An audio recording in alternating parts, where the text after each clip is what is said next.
Assalamualaikum warahmatullahi wabarakatuh. Alhamdulillah. Alhamdulillahilladzi arsala rasulahu bil huda wa dinil haq liyuzhirahu 'ala ad-din kullihi walau karihal kafirun. Asyhadu an la ilaha illallah al-malikul haqqul mubin. Wa asyhadu anna Muhammadar Rasulullah shadiqul wa'dil amin. Allahumma salli ala mab'uthi rahmatan lil alamin Sayyidina Muhammad khatimul anbiya wal mursalin wa ala alihi wa sahbihi ajma'in. Subhanaka la ilma lana illa ma 'allamtana innaka antal alimul hakim. Wa la hawla wa la quwwata illa billahil aliyil azim. Amma ba'd. Alhamdulillah, syukur kita kehadrat Allah Subhanahu wa taala dengan segala limpahan kurnia dan nikmat, maka kita dapat bertemu buat sekian kalinya. Antara nikmat yang terbesar ialah nikmat kehidupan. Di kesempatan ini, marilah kita sama-sama yang berniat i'tikaf. Bagi mereka yang belum lagi berniat i'tikaf, marilah kita sama-sama berniat i'tikaf. Mudah-mudahan sepanjang kita berada di dalam majlis ini, di tempat ini, dicatatkan pahala di sisi Allah Subhanahu wa taala. Sebagaimana yang diwawarkan, Ustaz akan membawa bab Ar-Ruh, yakni kitab Ar-Ruh yang dikaryakan oleh Imam Ibn Qayyim Al-Jauziyah. Sebelum kita nak masuk ke permasalahan yang kedua, di mana kitab ini mengandungi 21 permasalahan. Sebenarnya 21 persoalan, tetapi penterjemah menggunakan kalimah permasalahan ataupun persoalan lah sebenarnya. Sebelum kita masuk ke persoalan yang kedua ini, sukalah Ustaz menjelaskan tentang roh ini, iaitu bagi seorang manusia itu terbahagi kepadanya dua unsur, unsur jasad dan unsur roh. Manusia ni dinamakan manusia terdiri pada dua je unsur, unsur roh dan unsur jasad. Dan Allah Ta'ala sebut di dalam Al-Quran, di antaranya ialah wa nafsin wa ma sawaha, demi roh dan demi jasad. Sawa maksudnya jasad. Walaupun di kalangan para ulama khilaf, adakah nafsu itu termasuk roh ataupun tidak. Dan ada yang mengatakan bahawa nafsu ataupun nafs itu tidak termasuk roh. Maka manusia itu terbahagi kepada tiga unsur, unsur jasad, unsur roh, unsur nafsu. Tetapi jumhur mengatakan manusia itu terbagi hanya kepada dua unsur saja, iaitu unsur roh dan unsur jasad. Ini kerana di dalam Al-Quran Allah menggunakan kalimah roh juga, kadang-kadang Allah gunakan kalimah jasad yang membawa makna satu. Contoh, Allah gunakan kalimah wa nafakha fihi min ruhi, lalu ditiupkan ke dalam jasad itu roh. Wa nafakha fihi, maka ditiupkan ke dalam jasad itu roh. Itu ketika nak ditiupkan, nak dihidupkan jasad itu, maka ditiupkan roh. Maka ketika hendak dikeluarkan ataupun hendak dimatikan jasad itu, maka dikeluarkan roh. Tetapi Allah tidak menggunakan kalimah roh, sebaliknya Allah gunakan kalimah nafs. Ataupun Allah gunakan kalimah jamak kepada nafs, yakni anfus. Contoh, Allah yatawaffa anfusa hina mautiha, Allah lah yang mengeluarkan roh-roh ketika matinya. Nafs, anfus itu maksudnya roh-roh. Begitu juga dalam ayat yang lain, Allah Ta'ala berfirman, ya ayyatuhan nafsul mutmainnah, wahai jiwa yang tenang tenteram. Allah tak gunakan kalimah ya ayyuhar ruh mutmain. Tetapi Allah gunakan kalimah dengan lafaz muannas, ya ayyatuhan nafsul mutmainnah, wahai roh yang tenang tenteram, menunjukkan nafs dan roh itu adalah sama. Mana mungkin ditiupnya roh, dikeluarnya nafs. Habis roh tu yang duduk dalam badan, mana datangnya? Ataupun pergi ke mana? Ataupun ketika roh ditiupkan ke dalam jasad, mana datang, masa bila pula nafs itu masuk? Jadi jelas, betullah Al-Quran ini la'allakum taqilun. Allah datangkan ayat Quran ini supaya kita fikir. Ditiupkannya digunakan kalimah roh, tetapi bila dicabut digunakan kalimah nafs. Adakah roh dan nafs ada sama? Jawapannya sama. Jawapannya adalah sama. Maka nafs, roh, jiwa, diri, nafsu adalah benda yang sama. Nah, kalau begitu jelaslah bahawa manusia itu terdiri daripada dua unsur sahaja, unsur roh dan unsur jasad. Unsur roh dan unsur jasad. Dan yang lebih kekal itu adalah roh, manakala jasad ini akan hancur dimakan tanah. Yang akan disoal itu ialah roh. Yang akan menerima azab di alam barzakh itu ialah roh. Yang menerima nikmat di alam barzakh juga adalah roh. Ni cerita di alam barzakh. Tetapi apabila di akhirat nanti, itu lain.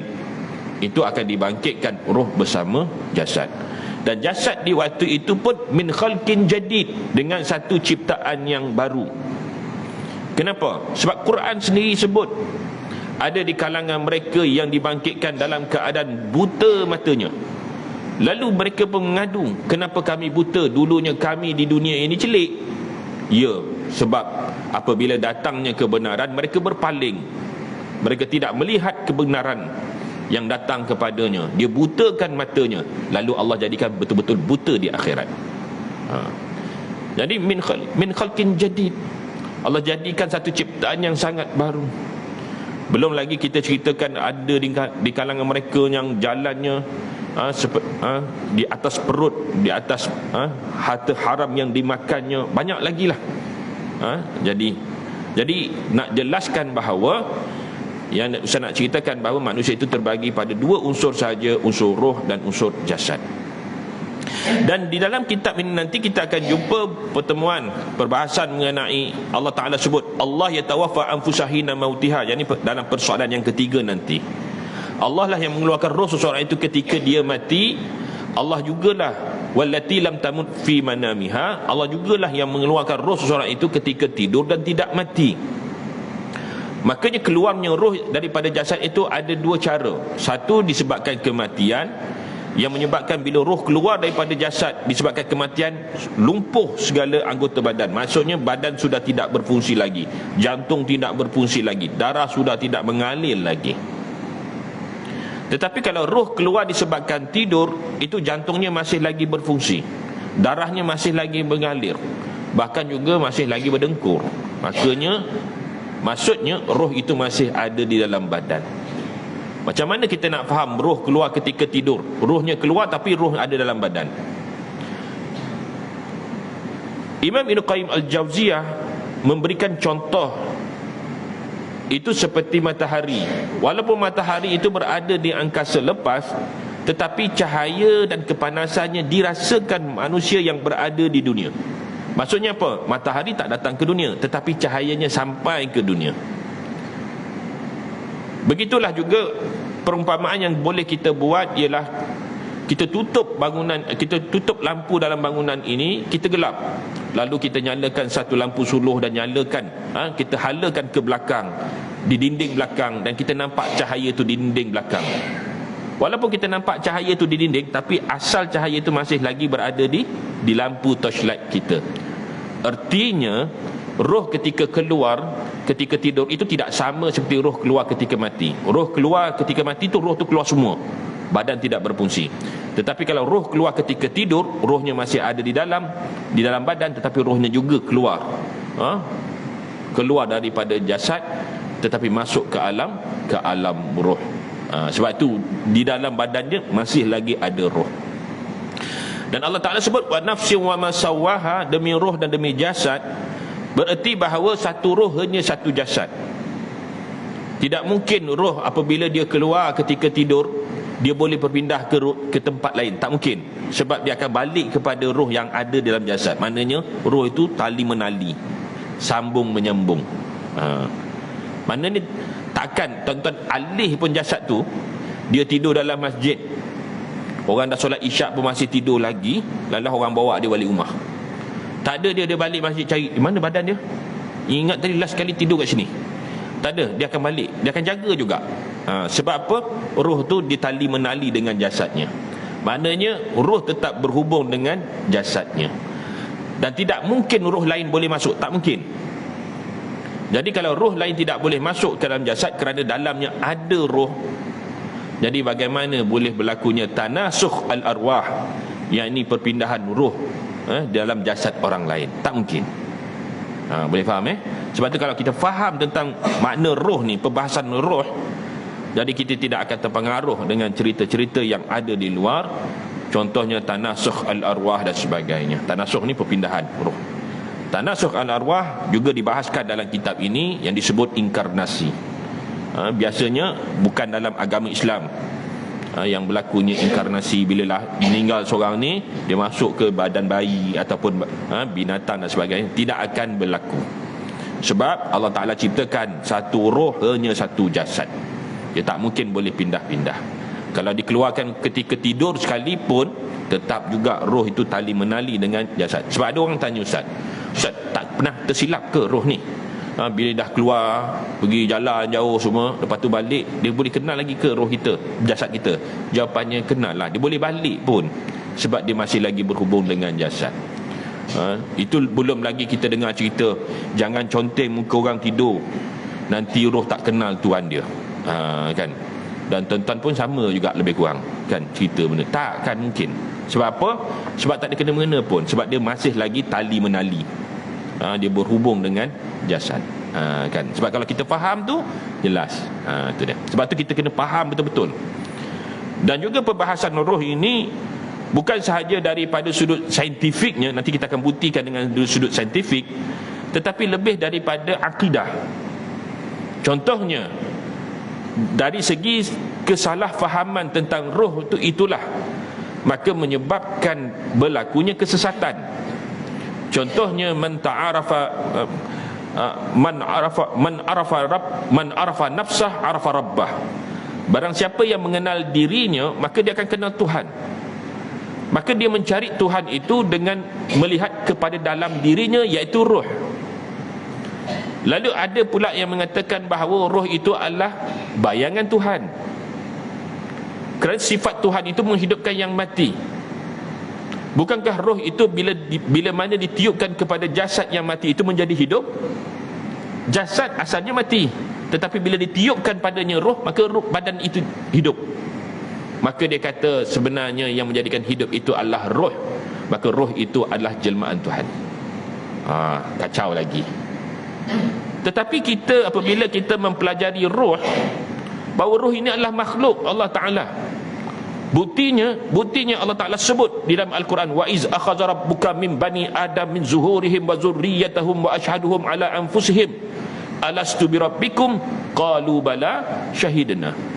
Dan ingatlah ketika mana Tuhan kamu mengikat perjanjian zuriat anak Adam min zuhurihim, yang datang daripada tulang belakang, ala anfusihim, ke atas diri mereka. Anfus itu merujuk kepada roh.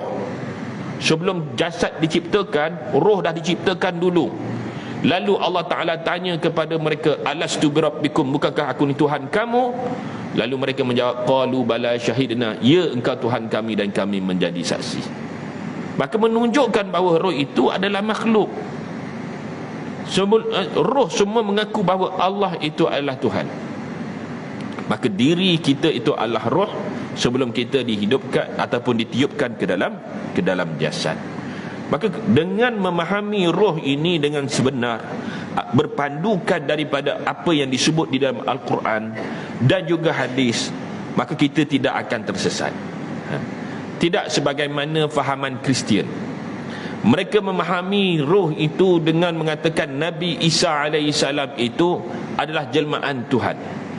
Bermula dengan bila mana Nabi Isa, Maryam didatangi oleh malaikat Jibril, lalu ditiupkan padanya Ruhul Qudus. Sedangkan Ruhul Qudus itu maksudnya ialah malaikat Jibril. Lalu dia kata ditiupkan kepada Maryam, maka jelmaan Nabi Isa itu jelmaan Tuhan. Bermula dengan mengatakan jelmaan Tuhan, diikuti pula dengan anak Tuhan, kemudian menjadi Tuhan terus. Kan? Sebab kerana mereka membahaskan tentang ruh, dan mereka menafsirkan dengan makna wa nafaqa fihi min ruhi, lalu ditiupkan kepada jasad Nabi Isa alaihissalam itu dengan ruhku. Ini yang dipegang oleh pahaman rabai-rabai ataupun pendeta-pendeta Kristian. Kan? Dan dalam kitab ni pun ada bahas, dia bahas tentang roh di sisi orang Kristian. Mereka kata untuk Nabi Isa itu, roh itu adalah jelmaan Tuhan. Dan ia, bila dia datang dengan fahaman yang seperti ini, falsafah seperti ini, sedikit sebanyak dia menyerap masuk juga dalam fahaman orang Islam.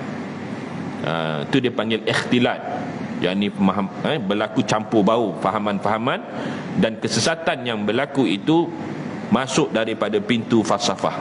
Tidak falsafah semua itu sesat, tak.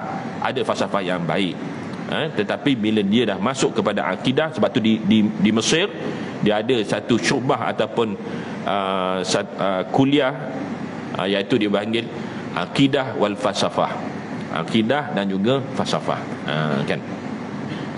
Begitulah agama-agama lain yang timbul daripada falsafah, yakni pemikiran manusia, bermula daripada ajaran para nabi, lalu difalsafahkan, diselewengkan, akhirnya timbul agama-agama baru daripada fahaman-fahaman yang seperti itu. Kan, lebih-lebih lagi dalam mencari jawapan perkara-perkara yang mistik, yang misterius, yang gaib, seperti roh. Jadi itu. Jadi sebab itulah bila kita faham betul tentang roh sebagaimana yang dinyatakan di dalam Al-Quran, dan alhamdulillah, insya-Allah kita tidak akan tersesat, kan. Lagi bertambah yakin kita akan apa yang disampaikan di dalam Al-Quran. Quran bukan sekadar cerita sahaja. Quran yang kita baca itu boleh dibuktikan, baik daripada ilmu arkeologi, baik daripada ilmu sains, daripada berbagai sudut ilmu, memang terbukti ianya adalah benar. Ustaz datangkan satu contoh bagaimana sains memahami roh, walaupun sains tak ada istilah roh dalam ilmu sains ini, kerana mereka tidak memahami tentang roh, tetapi sebahagian daripada mereka membahaskan. Contohnya, mereka menafsirkan roh itu, sebahagian mereka mengatakan ia adalah aura. Setiap orang ni dia ada gelombang, dia ada aura, tetapi itulah dia roh. Sebagaimana Nabi SAW pernah bersabda, al-arwah junudul mujannadah, ma ta'arafa minha ittalaf, wa ma tanakara minha ikhtalaf. Roh itu seperti tentera yang terarah. Kalau dia serasi, dia kenal antara satu dengan yang lain. Kenal tu maksudnya dia serasi, maka dia akan berpadu. Kalau dia tidak serasi, maka dia akan berjauhan antara satu dengan yang lain. Maksud serasi ialah apabila colorsnya sama, patternnya sama, maka biasanya mereka ini akan serasi. Kalau colorsnya lain, patternnya lain, maka mereka akan berjauhan antara dengan satu yang lain. Sebab berasaskan kisah berlaku di zaman Sayyidina Umar Al-Khattab. Di waktu itu Nabi SAW telah pun wafat. Pernah satu ketika Sayyidina Umar tanya kepada Sayyidina Ali, "Ya Ali," dia kata, "ada ketika engkau bersama dengan Rasulullah, aku tak ada. Ada ketika aku bersama Rasulullah, kau tak ada." Maksudnya, ya wahai Ali, ketika aku dengan Rasulullah, pasti aku akan dapat ilmu. Sama ada aku yang bertanya kepada Rasulullah ataupun orang lain bertanya. Jadi Rasulullah jawab, maka Sayyidina Umar akan dapat. Ada ketika Sayyidina Umar tak bersama dengan Rasulullah, Sayyidina Umar ada urusan, tetapi sebaliknya Sayyidina Ali yang bersama dengan Rasulullah. Barangkali ada sesuatu ilmu yang Sayyidina Ali ada, yang Sayyidina Umar tak ada. Dan Sayyidina Umar nak tahu sangat satu perkara yang dia duk fikir selama ni. Sebab Rasulullah dah tak ada, tapi dia tak jumpai jawapan, tidak menemui jawapan. Kalau Sayyidina Umar ni tahu, kalau Sayyidina Ali ni tahu, lalu kata Sayyidina Ali, ya, apa dia? Lalu aku nak tahu sangat. Ada ketika aku ni, kita suka dengan seseorang itu, walaupun orang itu baru pertama kali kita lihat. Dalam pada masa yang sama, walhal orang ini tidak pernah melakukan apa juga kebaikan. Pertama kali kita suka dengan orang ini, walhal orang ini tidak ada kebaikan pun, tak pernah buat kebaikan, buat pertama kali pun, tapi kita dah suka. Dalam hal yang lain, pada hari yang lain, kita bertemu dengan seorang ni, tapi kita tak suka. Kita rasa macam tak suka dengan orang ni, walhal orang tak ada buat kejahatan pun dengan kita, tak pernah pun, baru pertama kali. Lalu Sayyidina Ali kata, ya benar, aku pernah dengar Rasulullah bersabda, al-arwah junudul mujannadah, ma ta'arafa minha ittalaf, wa ma tanakara minha ikhtalaf. Roh ini kalau dia serasi, dia akan berpadu. Kalau dia tidak serasi, dia akan berjauhan dengan antara satu dengan yang lain. Maka jawapannya apa? Jawapannya ialah aurat tadi. Makanya kalau kita nak faham hadis ni, kita kena tahu pula satu ilmu yang lain seperti ilmu sains dan sebagainya. Jadi demikianlah betapa besarnya nilai ilmu di sisi agama ini. Dan sebab itulah orang Islam perlu menuntut ilmu, perlu meningkatkan ilmu. Kerana ilmu adalah suatu yang sangat sebati dengan orang Islam. Sebab itu kita patut puji beberapa masjid ataupun surau yang sering menghidupkan majlis-majlis ilmu itu. Sebab agama itu datang dengan ilmu. Agama itu datang dengan hujah. Seseorang tidak boleh berhujah kalau dia tidak ada ilmu. Seseorang itu tidak akan faham tentang agama ini kalau dia tidak ada ilmu.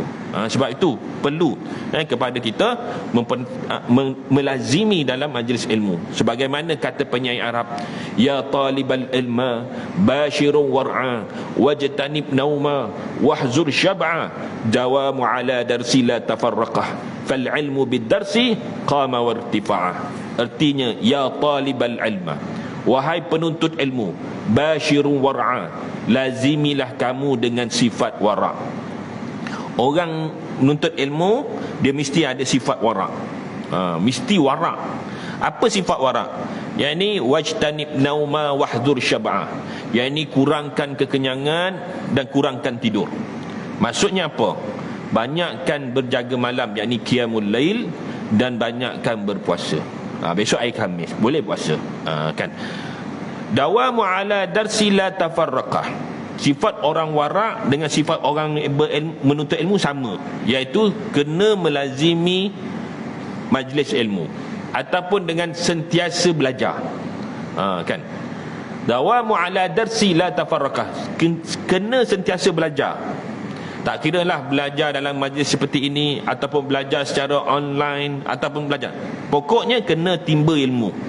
Fal ilmu bidarsi la qama fal ilmu bidarsi qama wartifa'ah. Kerana ilmu dengan belajar akan bertambah dan akan kukuh.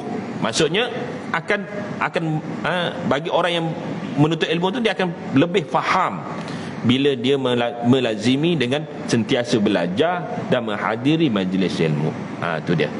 Sebab tu agama ini, kalau kita lihat sejarah perkembangan Islam ini, dia selaras dengan perkembangan ilmu.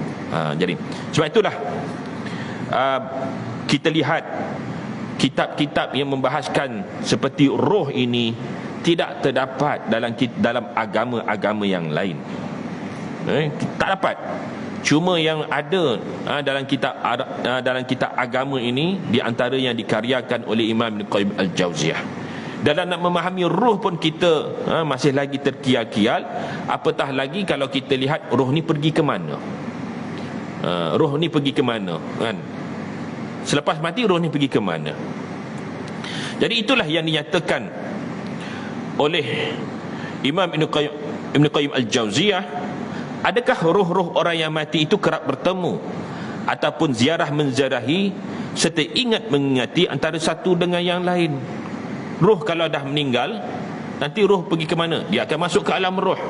Nah, kalau dia masuk ke alam roh, apa yang berlaku kepada diri mereka? Maka kata Ibn Qayyim Al-Jauziyah, roh ini terbagi pada dua, yakni roh yang terseksa dan yang kedua roh yang mendapat nikmat. Roh yang terseksa tentu sekali mereka sibuk dengan sesaan yang dirasakannya, dan maka ia tidak teringat lagi untuk bertemu ataupun ziarah menziarahi. Maka yang dikenakan pada waktu itu ialah sesaan, persoalan yang dikenakan ke atas mereka. Adapun roh-roh yang sedang mengecap kenikmatan, roh yang baik, maka ia bebas dan tidak akan menahannya dari boleh bertemu ataupun ziarah menziarahi. Roh yang telah pun melepasi fitnah di alam barzah. Fitnah tu maksudnya soal. Fitnah tu ialah soal di alam barzah, yakni muka dan nakir. Azab tu lain pula. Sebab tu fitnah tu ujian. Kalau kita datang sekolah diberikan ujian, itu persoalan, kertas ujian, soalan. Jadi ujian itu dalam bahasa Arab dia dipanggil fitnah. Selain daripada imtihan lah, fitnah itu maksudnya ujian. Dan ujian dalam alam barzah itu ialah soal di alam barzah. Kalau mereka dah selesai daripada fitnah, yakni ujian di alam barzah, makanya mereka ini bebas ke mana dan kemari. Dan tentulah mereka ini, bebasnya mereka itu, mereka mendiami di dalam syurga. Jadi mereka bebas. Sebab itu disebut kullama ruziqna min, disebut bagaimana orang yang di dalam syurga itu. Allah Ta'ala sebut kullama ruziqna min qablihi min thamaratin, kullama ruziqna min thamaratin, dan ketika mana setiap kali bila kami berikan mereka rezeki dari buah-buah, daripada buah-buahan yang terdapat dalam syurga, satu buah yang mereka tak pernah lihat, kan, tetapi rasanya mereka rasa macam teringat, kan, mereka teringat mutasyabihah, yang seperti dia pernah rasa. Lalu mereka ini akan bertemu antara satu dengan yang lain. Lalu mereka kata, kita pernah rasalah buah ni. Jadi mereka, maksudnya apa? Maksudnya mereka bertemu antara satu dengan yang lain. Maksudnya roh-roh ini kalau dia bebas dalam syurga dan sebagainya, makanya dia akan bertemu antara satu dengan yang lain. Itulah yang dimasukkan oleh Ibn Qayyim Al-Jauziyah. Kemudian mengingati tentang apa yang pernah dirasakannya di dunia, dan tentang apa yang sedang berlaku pada penghuni dunia. Maka setiap roh akan berada di sisi temannya yang mempunyai tingkatan amal yang sama. Sedangkan roh para Nabi SAW pula berada di Rafiqil A'la. Ala Rafiqil A'la itu, yakni Rafiq itu maksud teman, A'la teman yang tertinggi. Yakni Nabi berada di sisi Allah Azza wa Jal. Dia berada di tempat yang tinggi. Sebagaimana firman Allah Ta'ala menyebut, wa man yuti'illaha wa rasulahu fa ulaika ma'al ladzina an'ama Allahu 'alaihim minan nabiyyin wa siddiqin wa syuhada'i was salihin wa hasuna ulaika rafiqa. Dan barang siapa yang mentaati Allah dan Rasul, maka mereka itu akan berada bersama-sama dengan orang yang dikurniakan ke atas mereka daripada golongan para nabi, para kebenaran, yakni para siddiqin, para syahid dan para orang yang saleh, dan adalah mereka itu sebagai teman yang baik, di dalam teman yang baik dalam syurga nanti, sebagaimana yang disebut dalam surah An-Nisa ayat 69. Ini menunjukkan bahawa peneman itu akan menjadi tetap dari dunia hingga ke alam barzah. Kalau dia ni baik, siapakah yang menjadi teman di alam barzah? Ialah temannya di dunia. Kalau dia diri kawannya ialah kawan yang baik-baik, yang mengajak kepada kebaikan, apabila dia masuk syurga, teman itulah nanti yang akan menemaninya di alam sana, di alam barzah sana. Maka perlu kepada kita memilih kawan yang baik. Perlulah kita menjadi baik kepada kawan kita yang lain. Itu dia. Dan perlu jugalah kita mendidik keluarga kita menjadi kawan kita yang baik. Sebab itu disebut ku anfusakum wa ahlikum nara. Peliharalah dirimu dan ahli keluargamu daripada bakaran api neraka. Kerana disebut almar'u man ahbab. Seseorang itu akan bersama dengan orang yang dikasihi. Kalau dia mengasihi keluarganya, maka peliharalah keluarganya. Kan? Lebih-lebih lagi kita berada di akhir zaman ni, yang ujiannya bermacam-macam. Kan? Dengan apa ni, dengan medsosnya, media sosialnya dan sebagainya. Boleh saja depan kita baik, belakang kita tak. Kan? Ujian yang seperti itu banyak. Kan? Okey. Sebab itu bila kita berada dalam lingkungan orang yang baik-baik, insya-Allah kita akan terpelihara. Walaupun manusia ini dia tidak dijamin bahawa tidak melakukan dosa, pasti manusia akan melakukan dosa. Tapi sekurangnya bila dia berada dalam kerangka ataupun dalam suasana yang baik, ia akan terpelihara insya-Allah. Begitu Sebab setiap manusia akan berada dengan orang yang dicintainya pada tiga-tiga tempat tersebut, iaitu di dunia, alam barzah dan juga hari akhirat nanti. Jarir telah meriwayatkan daripada Mansur, daripada Abu Duha, daripada Masruq katanya, telah berkata para sahabat Nabi Muhammad sallallahu alaihi wasallam, wahai Rasulullah, kami tiada ingin berpisah denganmu di dunia ini.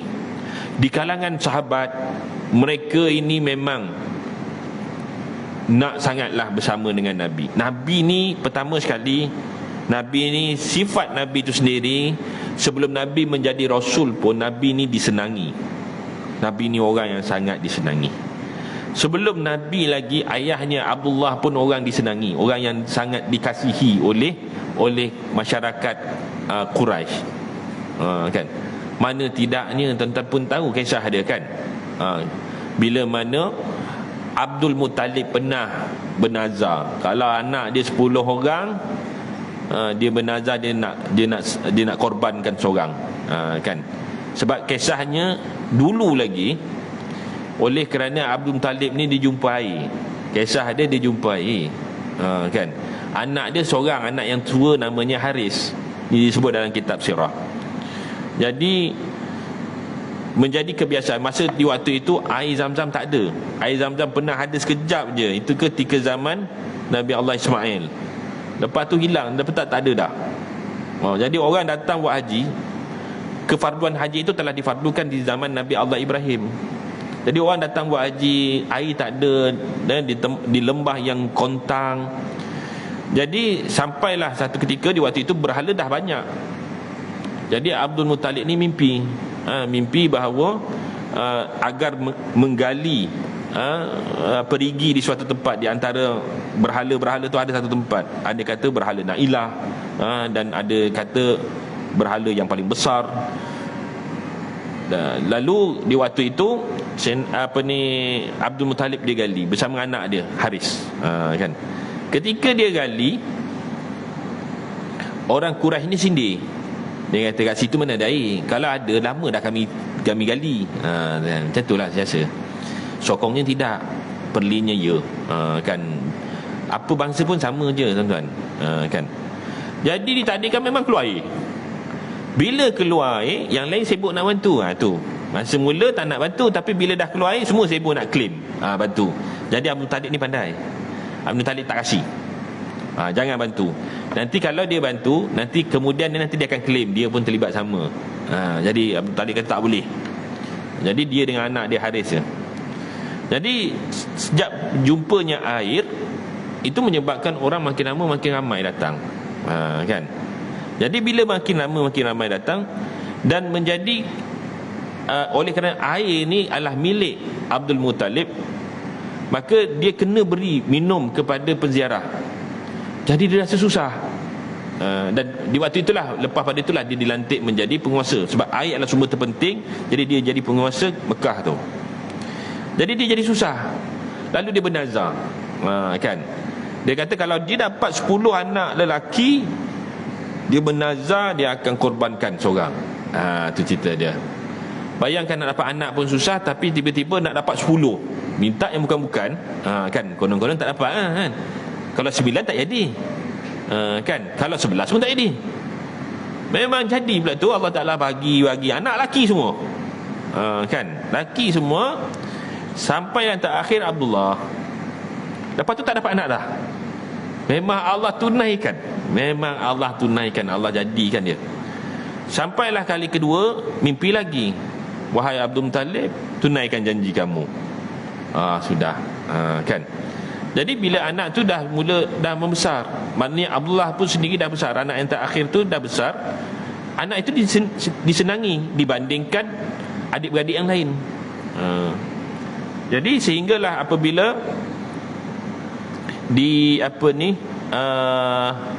diberitahu, Abdul Muttalib beritahu bahawa dia pernah janji dulu dan diminta supaya dia tunaikan suara yang sama, suara yang beritahu di manakah letaknya air Zam-Zam tersebut, suara yang sama minta ditunaikan janji tersebut. Lalu undian dibuat, nama yang naik ialah Abdullah, kan. Bila nama Abdullah naik, semua orang macam pakat tak setuju, kan. Kenapa tak anak yang lain yang samsing sikit tu, kan. Kan. Yang kena Abdullah, dia sayang, nak menunjukkan sayang. Nah, kalau begitu bagaimana? Ini Ustaz petik daripada kitab Hayatul Muhammad yang dikaryakan oleh Husin Haikal, Dr. Husin Haikal. Yang ni doktor di Universiti Al-Azhar. Lama dah ni, buku ni kitab lama ni. Ustaz pun belum lahir lagi masa tu. Lalu disebutkan bahawa kita nak buat macam mana. Bila orang datang, janganlah bunuh Abdullah ni, janganlah bunuh Abdullah. Habis kita nak buat macam mana? Lalu oleh kerana di waktu itu mereka percaya tentang undi, kayu undi tu. Dulu kayu undi sebab zaman jahiliah. Lalu dia kata, cuba kita tanya dukun besar yang terletak di Yathrib. Di Yathrib tu di Madinah. Maka diutuskanlah wakil pergi ke Yathrib. Tanya, dukun tu perempuan pula. Tanya kalau boleh diubah, digantikan dengan yang lain. Lalu tanya, bila sampai di Yathrib, dukun tu tak nak jumpa malam tu. Dia kata nak jumpa besok. Okay. Bila jumpa besok, tanya, dia ceritakanlah hajat dia datang nak tukarkan Abdullah ni dengan satu benda yang lain. Lalu dukun tanya, nak tukar dengan siapa? Nak tukar dengan apa? Kami nak tukar dengan unta. Dia kata boleh, iaitu digantikan dengan 10, setiap undi digantikan dengan 10 ekor. Boleh. Mana kalau satu nama tu nanti digantikan dengan 10. Kan. Jadi balik diberitahu kepada Abdul Muttalib apa yang diberitahu oleh dukun tersebut. Kan. Jadi besoknya buat, sebab nak kena. Jadi bila nama undian tu dua saja, kayu undi tu dua je, nama lain tak ada, Abdullah dengan unta, tu je.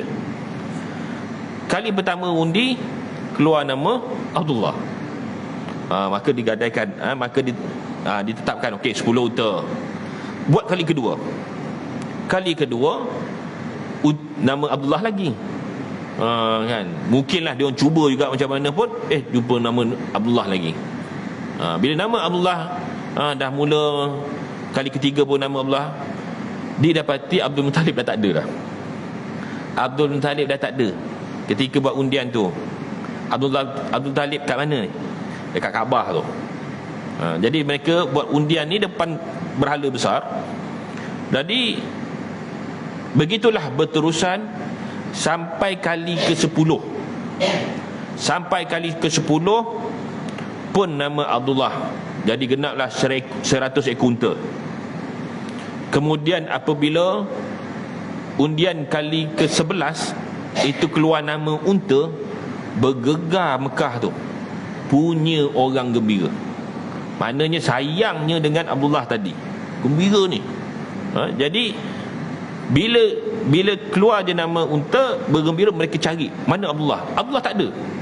Lalu mereka perasan bahawa Abdullah tu berada di Kaabah. Datang beritahu Abdullah berita gembira, Abdullah selamat, Abdullah selamat. Kita beritahu. Jadi bergegaslah Abdul Muttalib pergi ke tempat tadi. Bila pergi ke tempat tadi, dapati memang betul lah nama unta. Tapi Abdul Muttalib tak pati. Buat kali ke-12. Buat kali ke-12, keluar lagi nama unta. Lalu yang diriwayatkan cerita oleh Husin Haikal mengatakan bahawa mereka buat lagi undian yang kali ke-13, nak puaskan hati. Ini bukan nasib-nasib ni, kali ke-13. Dan memang kali ke-13 pun keluar unta. Baru puas hati dah. Jadilah digadaikan Abdullah tadi dengan 100 ekor unta. Mahal tu. Kan, 100 ekor unta kerana Abdullah, kerana sayangnya semua suka bila Abdullah ni selamat. Ditakdirkan Abdullah meninggal dunia ketika selepas dia berkahwin dengan Aminah, dan Nabi SAW di waktu itu dalam kandungan. Dan apabila Nabi lahir, mereka lagi gembira. Mereka teringat tentang Abdullah. Maknanya orang Mekah ni memang sayang sangatlah Nabi ni. Jadi maksudnya Ustaz nak ceritakan bahawa Nabi ni dari sebelum menjadi Rasul, orang dah sayang dah dengan dia.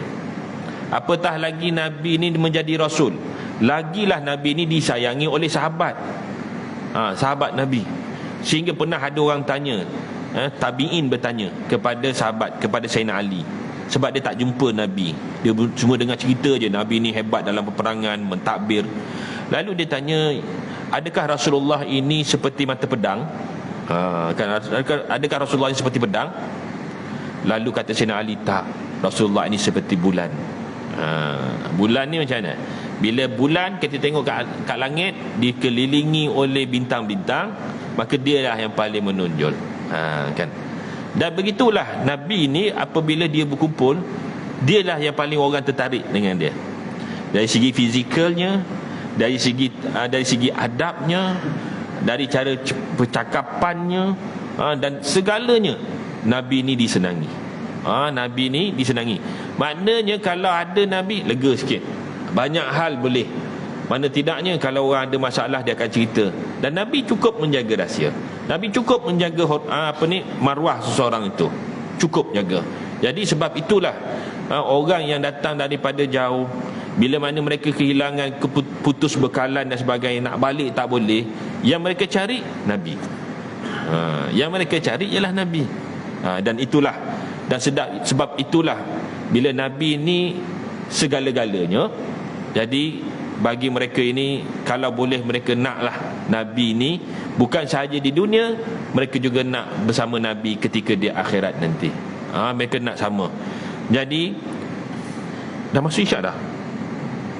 Dah masuk isyak dah? So macam mana ni, kita kena berhenti ke ataupun terus? Terus sikit lagi. Okay, sikit lagi lah. Okay. Hari ni kita lewat sikit lah. Kita lewat sikit lah sembahyang isyak. Tuan-tuan tak apa kan? Tak apa, boleh je. Besok je kan? Kita lambat sikit. Lalu kata salah seorang daripada sahabat, Masruq katanya, wahai Rasulullah, dia kata, Masruq cerita, dia kata salah seorang daripada sahabat tanya, wahai Rasulullah, kami tidak ingin berpisah denganmu di dunia. Kelak apabila engkau meninggal dunia nanti, engkau akan diangkat ke tingkatan yang di atas kami, dan tentu kau berada di tingkat atas, kami tak boleh jumpa. Sehingga kami tidak akan dapat menemuimu lagi. Maknanya kalau kami pergi berjihad ni, kami syahid, dah kami tak jumpa lagi dah. Kalau syahid pun masuk syurga, tak sama dengan kedudukan dengan Nabi. Tak sama. Jadi kalau kita berpisah ni, maknanya kalau jumpa ni, ini je lah. Besok belum tentu. Kalau dipanggil je besok jihad, habis dah. Kalau perang, habis dah tu. Jadi takkan jumpa lagi lah. Kan? Jadi maka Allah Ta'ala pun menurunkan firman-Nya, wa man yuti'illah wa rasul fa ulaika ma'al ladzi an'ama Allah 'alaihim minan nabiyyin wasiddiqin wasyuhada'i wasalihin wa hasuna ulaika rafiqa. Berkata Asy-Sya'bi, telah datang seorang Ansar kepada Nabi SAW sedang menangis. Dia datang sambil menangis. Kerana apa? Maka baginda bertanyakan kepadanya, mengapa engkau menangis wahai fulan? Jawabnya, wahai Nabi Allah, demi Allah, tiada Tuhan melainkan Dia.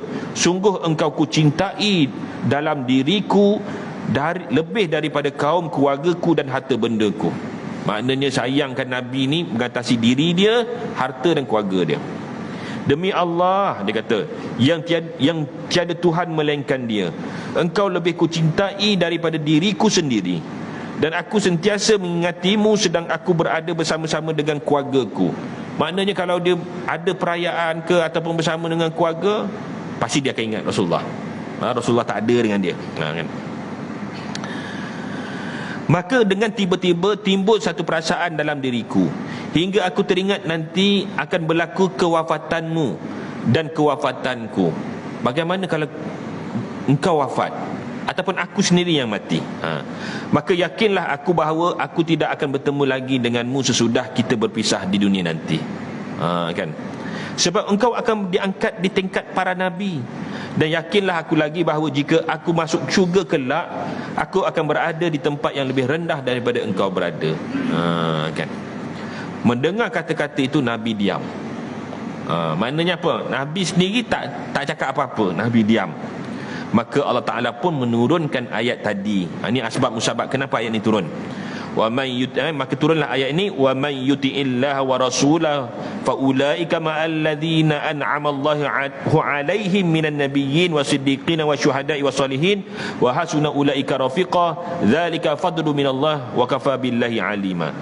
Wa man yuti'illah wa rasulahu, dan barang siapa yang mentaati Allah dan Rasul, fa ulaika ma'al ladzina an'ama Allahu 'alaihim, maka mereka itu akan berada bersama-sama dengan orang yang dikurniakan nikmat ke atas mereka, minan nabiyyin, daripada kalangan para nabi, wasiddiqin, para siddiqin, wasyuhada, para syuhada, wasolihin, orang-orang yang soleh, wa hasuna ulaika rafiqa, mereka itulah nanti yang akan menjadi teman di dalam syurga. Inilah doa yang kita baca dalam tahlil ke, dalam kita punya itulah Yasin ke apa tu, itu yang kita minta. Mudah-mudahan zalika fadlu minallah wa kafa billahi alima, dan itulah dia kurniaan Allah, dan memadailah Allah itu bersifat maha mengetahui.